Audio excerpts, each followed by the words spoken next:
Lord, kahit hindi ko sabihin sa'yo, alam ko na alam mo kung ano ang nasa isip ko.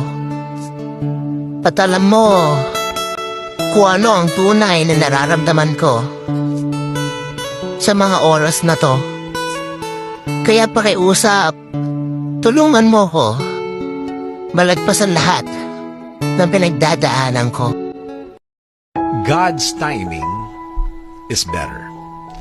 Alam mo, sa buhay natin, isa yan sa mga dapat nating mapag-aralan, lalo na sa ating relasyon sa Diyos.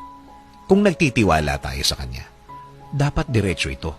Full trust, ika nga. Buong buo at walang bawas. Hindi pwedeng may tiwala ka sa Kanya sa ibang bagay, pero sa iba, wala. O kaya, sa Kanya ang iba, yung iba sa iyo. Hindi ganun yun. At kahit kailan, hindi mag-work yun. Sa pagbigay mo sa Kanya ng problema mo, ibigay mo na ang lahat ng tiwala mo. Wala nang testing-testing dito. Dahil hindi mo naman alam talaga kung paano gagawin ng Diyos yun. Believe me, hindi mo maiintindihan. That is God's way. It's not your way. Plano Niya, hindi plano mo. Timing Niya, hindi timing mo. Magkaibang